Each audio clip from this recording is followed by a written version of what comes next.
Vice President JD Vance announced that the Trump administration will be creating a new Assistant Attorney General position to investigate fraud, primarily in Minnesota. This comes after a DOJ investigation into alleged mass welfare fraud in the state. Of course, there was also the YouTube documentary published by YouTuber Nick Shirley that alleged massive fraud in the Minnesota child care system. That documentary caught the eye of the vice president, who expanded on the broad authority the new AG position will have. We are creating a new Assistant Attorney General position who will have nationwide jurisdiction over the issue of fraud. Now, of course, that person's efforts will start and focus primarily in Minnesota, but it is going to be a nationwide effort. It has all the benefits, all the resources, all the authority of a special counsel, but with two crucial differences. Number one, it will be run out of the White House under the supervision of me and the President of the United States. And number two, it's actually constitutionally legitimate. As you guys may know, the special counsel statute has some major constitutional questions. When we get the bad guys, we want to make sure we get them permanently and they don't have some legal technicality they can get out of. Several Republican Minnesota state lawmakers were at the Capitol earlier this week to testify before the House Oversight Committee. They doubled down on many of the allegations surrounding their state's child care system, saying that tax dollars intended for child care aid are being funneled to criminals who have purchased luxury homes and cars and even property in Turkey and apartment buildings in Kenya. The worst part, they say local Democrats have known about the fraud, and then Minnesota Governor Tim Walz failed to investigate it. Walz, for his part, maintains that his administration has worked to crack down fraud during his time in office. His office says they will continue to pursue fraud aggressively at every level. You have to be able to start with the fact that there was rampant fraud during the pandemic, and we all understand that, but also Tim Walz now in 2026, several years after the pandemic started to quell, did not do a good job responding to this. And the fact that he put some kind of task force in like December 12th to try to address some of the stuff that's like way too little too late. So I understand why he suspended his re-election campaign and decided not to move forward with that, because a lot of people want answers.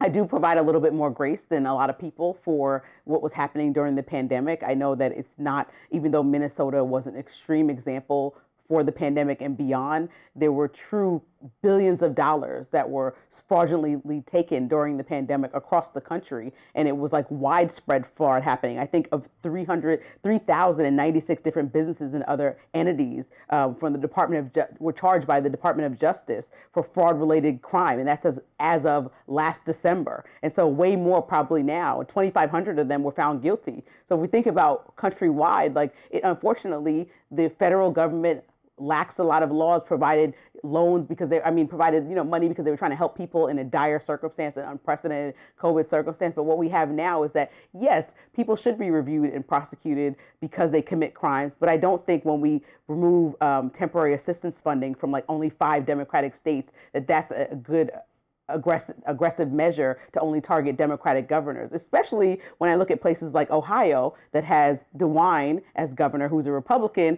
and there's a state Department of Job and Family Services that reported over $1 billion in fraudulent pandemic funding, but he's not looking at that state. He's not saying to the governor over there, we're going to take funding away from you to make sure no fraud happens, because $1 billion is a lot. Yeah, I agree. We should get all the fraud out, all of it. I found myself really disturbed by not just the scale of the fraud in Minnesota, but the fact that the way that it was done is replicated in other states as well. Now, allegedly California and Maine, as well as potentially Kentucky, and the way that it was concentrated in the Somali community in Minnesota and was ignored by political leaders because they were worried about being called racist. That really is a huge impediment to a state that wants to have a massive, welfare system and wants to be welcoming to immigrants and refugees. Well, you can't have those two things in concert if you're not willing to crack down on fraud. That's just the reality of the situation. And we're talking about billions of dollars in Minnesota. Now in Maine, there was a company called Gateway Community Services. A whistleblower came forward recently and said that they had been billing for services that they did not provide to disabled residents of Maine. And I mean, that's another element of this that hasn't really been talked about much, is the victims of this fraud are not just the taxpayers, but also the people who were supposed to be receiving services who weren't getting them. In this case, it was the disabled residents of Maine. And this whistleblower said the fraud was in the hundreds of millions of dollars potentially. And fascinatingly, there are three Somali Americans in the Maine House of Representatives. They issued a letter in response to Trump's comments calling some Somali refugees garbage, and were very upset about this and basically denied that there was any fraud. And yet 2 out of the 3 of them had worked previously with this company, Gateway Community Services. And so it's like, oh, interesting. Maybe there's a little bit of projection going on here, that you're upset about the comments about fraud, and yet you were working with this company that now has all these whistleblowers coming forward. One of the fraudsters who was indicted in Minnesota was buying up property in Kentucky near the pockets of the Somali community down there as well. So it looks to me like there was a concerted effort going on to try to replicate this throughout the country and really bilk taxpayers for potentially tens of billions of dollars. Yeah, I think it was the wrong strategy for Minnesota lawmakers to be afraid to prosecute anybody due to their ethnicity. That obviously is not a good tactic. If somebody commits a crime, I believe they should be prosecuted. I think where the tactic goes wrong is when you demonize an entire community, which we've seen a lot of leadership do because of a portion of people that committed a crime. And so that doesn't mean that every Somali migrant, most peaceful, most contributing to society, come here with some type of bad behavior or come here intending to break the law. And so I think that it's important for me to always make sure that we're holding leadership, both on a local and federal level, to a higher standard to say, watch your words.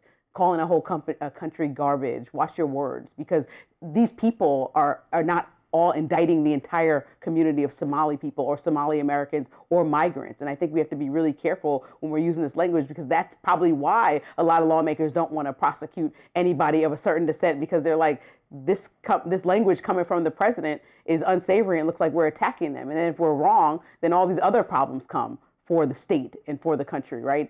So I just think we need to make sure that we're differentiating the two and saying two things can be true at once. We should prosecute any criminal, no matter how they look, but we also should not indict a whole community because of a criminal. Yeah, I mean, I agree for the most part, because I don't think that people, because of being a certain skin color or from a certain place, that necessarily means that they are going to commit criminal behavior. But I do think when we're looking at Somalia, there is a unique case here in that Somalia itself is rife with corruption and fraud and piracy. And when you talk to people who are from Somalia, they will tell you that it is actually accepted there. It is part of the culture. Because the government is so corrupt, it is normal to try to take as much as you can through fraudulent means from the government so that you can basically take care of yourself. And so I think there are legitimate questions to ask of, if we import a large number of people from a country where fraud is actually accepted as part of the culture, would we be surprised if those large pockets then do the same thing here? And I think because we're a country of migrants, we can look at a variety of countries that have a lot going on, like Venezuela, and people that are coming here and say, well, if they're under oppression, won't they come here and try to oppress others? I don't think that we should. I think a lot of people might be fleeing that type of lifestyle. So if Somali people want to move to America and want a different type of lifestyle, Venezuela people want to migrate here, I don't think they're trying to replicate. Most people are just trying to, at least for the migrants that I've sat down and interviewed in the last year, specifically living in Colorado, which had some of the highest numbers of immigration and obviously is currently beefing with the president over it, their policies. I sat down with migrants, and a lot of them have told me face to face, and I can only take their word for what they're saying. It's like, my family's still back in Venezuela, for example. I just came here to try to make some money, and I just really would like to get them here at some point or go back home and be able to take care of them, because I was oppressed just because I didn't agree with a lot of what the government was doing. So I left, and I risked my life. And not whether you judge what they decided to do by coming to America in the quote unquote wrong way, they still just wanted to make some money to take care of their family. And so I think most migrants probably have that in mind when you think about the amount of people that come here as migrants and become criminals.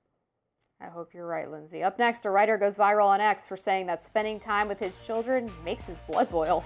We'll be right back after this.